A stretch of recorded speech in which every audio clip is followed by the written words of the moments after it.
welcome to SVG-TV News for Friday, June 28, 2019. I am Yvette Boynes with the details.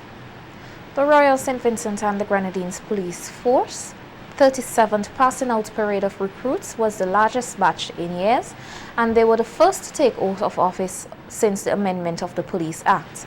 Larissa Pugs-the-Kid tells us more in this report.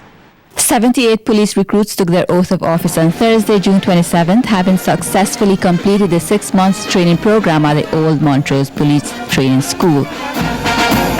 Prior to taking their oath, the recruits took part in a parade and were inspected by Acting Prime Minister Sir Louis Straker and Police Commissioner Colin John. At the 37th passing out parade, the invocation was done by Pastor Adolphus Isaacs. Head of the training school superintendent of police, Commandant Denzel Samuel, in his report stated that 80 persons were accepted to the program, 10 being females and 2 discontinued the program. Commandant Samuel said the recruits underwent rigorous training, and this year they added new courses including psychology and gender affairs. He stressed the need for continuous training at all levels in the police force. One can agree that 6 months is not sufficient time to fully train for the field of policing. But I am happy to say the time spent were intense and rewarding. The months were spent ensuring that the recruits received the best quality training available. Police Commissioner Colin John referred to the recruits as the lucky few, bearing in mind that 5,000 persons applied for the training program and only 80 were accepted. He urged them to continue to upgrade themselves and keep in mind that respect and most of all discipline has to be reinforced. You would be required to pay compliment to persons who are of a certain rank in the organization. I have seen a level of ill discipline stepping in that regard to some police officers, and that is something that we would have to nip in the bud and make sure that the discipline is maintained in that regard. Acting Prime Minister Sir Louis Straker reminded the recruits, now officers, of the improved working conditions that the government has implemented, along with many opportunities which they can make use of. The total establishment of the police force now stands at 968. This figure does not include the 79 recruits who are passing out today. But after they would have taken the oath of office as police officers, that number will be increased to 1,047.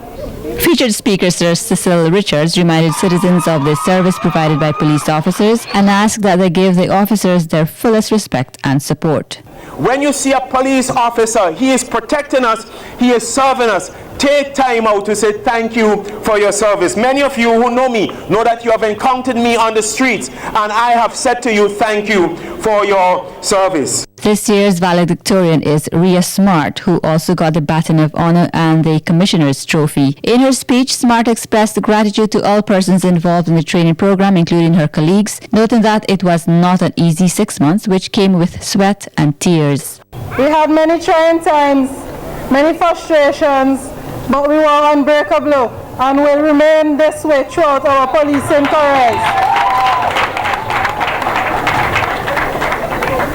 This training brought out the best and the worst in a lot of persons, making them show their true colors.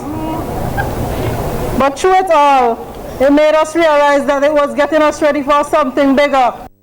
Smart was also awarded the Best Recruit in Psychology, Best in Police Subjects, Best Recruit, and won the Sir Cecil Cyrus Trophy. Recruits were also awarded in various disciplines, including Best Physical Training Male and Female, Best in Self-Defense, Multidiscipline Subjects, and Drill. Awards were also given for the Chief Instructors Award and Commandant Award. Reporting for SVG-TV News, Larissa Pugs-the-Kid. Robberies, burglaries, as well as the circulation of fake currencies are just a few of the criminal activities persons will have to deal with and be on the lookout for during this busy carnival season. With this in mind, the RSVG Police Force today hosted an exhibition in front of the Central Police Station in Kingstown to educate the public on ways they can protect their homes and properties. Policemen and women from the various branches of the RSVG police force were on hand at today's exhibition, highlighting their work and sharing useful tips with the public. On the issue of the circulation of counterfeit currencies, Assistant Superintendent of Police Hezron Ballantyne said during the Carnival and Christmas season, many persons look to pass off fake money as real and highlighted some of the features one should look out for. Result, we set up a booth here where we have information that persons, especially vendors around this time, can get the information as to what to look for in our genuine currency.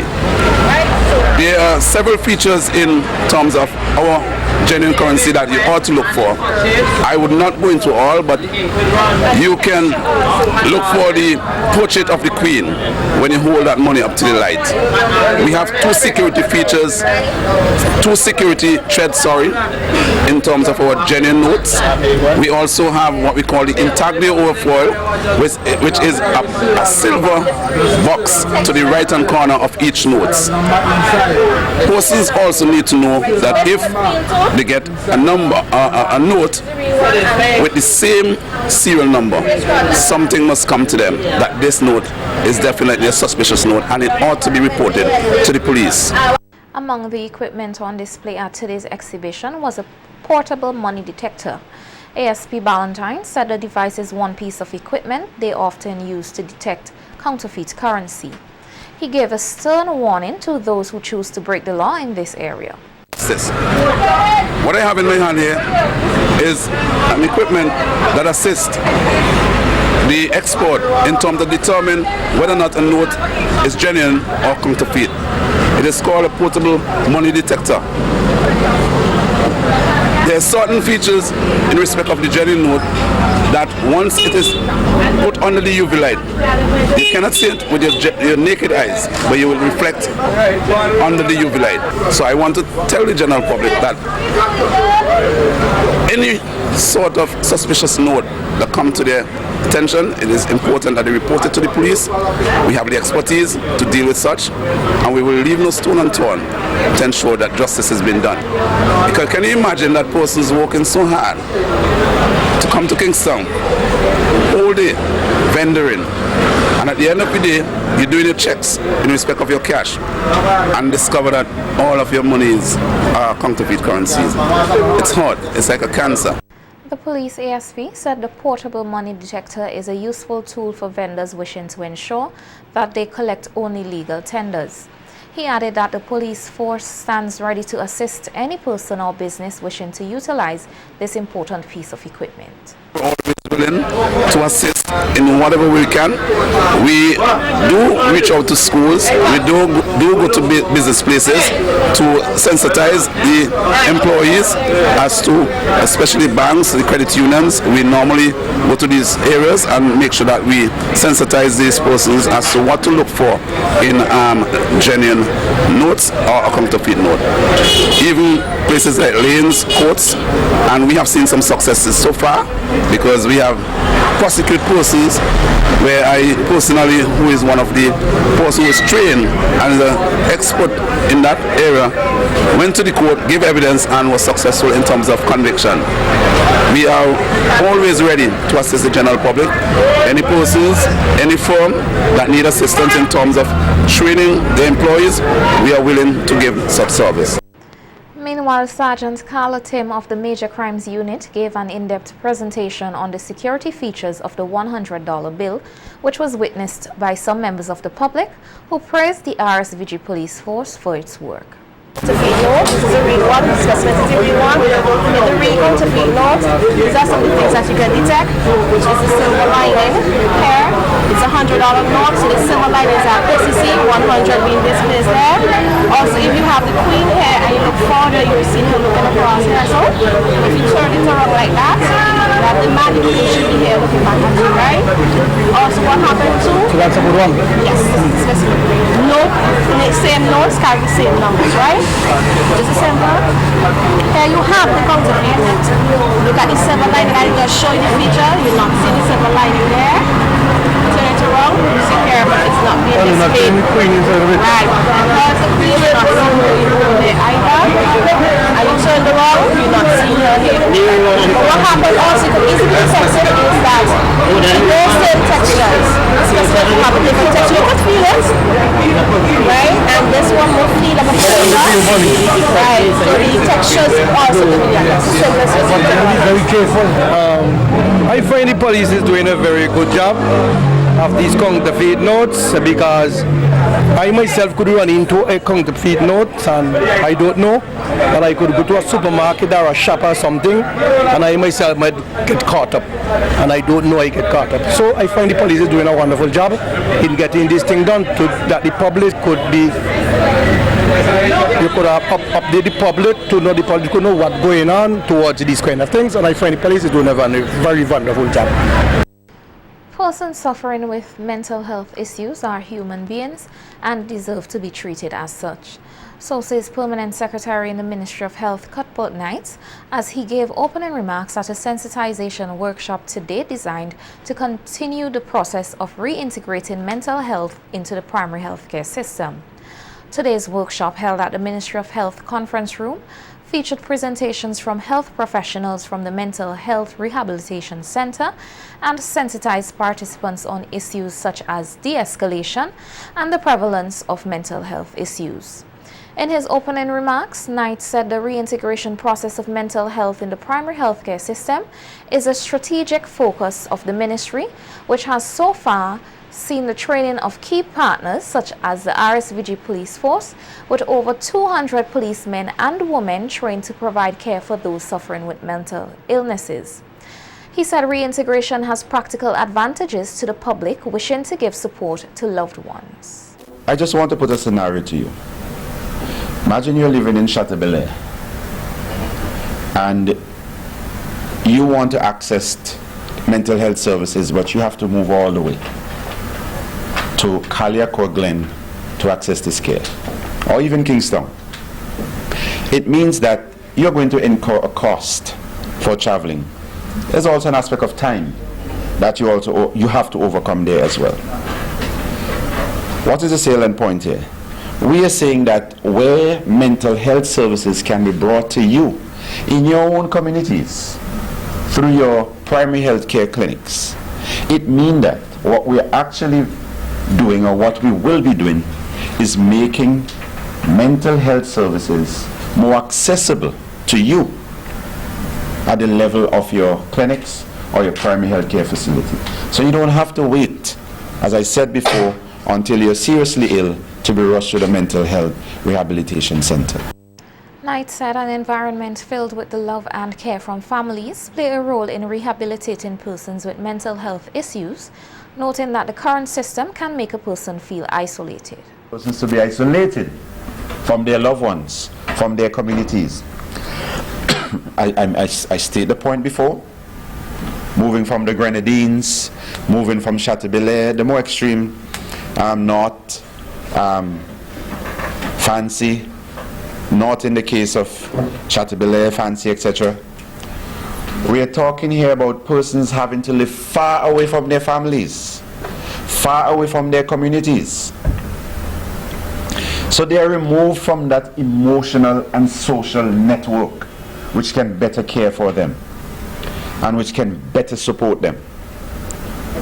Now, why not have the service available in the communities where persons can be better cared for, where the network of care is available, and which can allow you to feel a sense of your community and be reintegrated much faster and better into your community.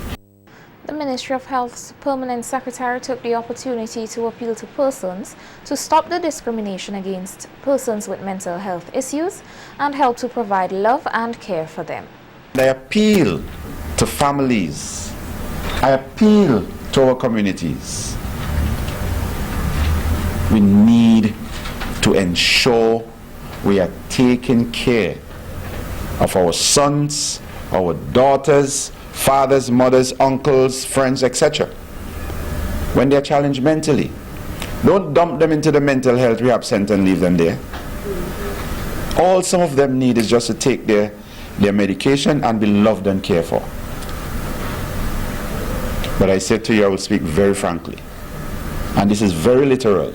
Some families clearly deposit their loved ones at the mental health rehab center, and they don't even look back at them. And they don't deserve to be treated that way. As I said to you, some of them just need to ensure that they are given their treatment and that they are loved and cared for. Meanwhile, psychiatrist at the Mental Health Rehabilitation Center, Dennis Navidad, said the reintegration of mental health services into the primary healthcare system will not only benefit patients, but also mental health care professionals. Navidad said as part of the reintegration process, the Mental Health Rehabilitation Center has been providing the necessary support to medical doctors and other health professionals to improve their abilities to provide care for the mentally ill. Of course, it would be a little bit harder for us as mental health workers because we will be training the other doctors and health professionals to do the job. But eventually also, it would become easier because we would have less patients at the mental health centers. The center will be decongested of patients, especially now that we are how many patients do we have now? We have, I think, 250 patients for a facility that ideally only should receive 180. So there's a lot of challenges that we are facing, but we are trying to work on it and considering the circumstances and available resources that we have.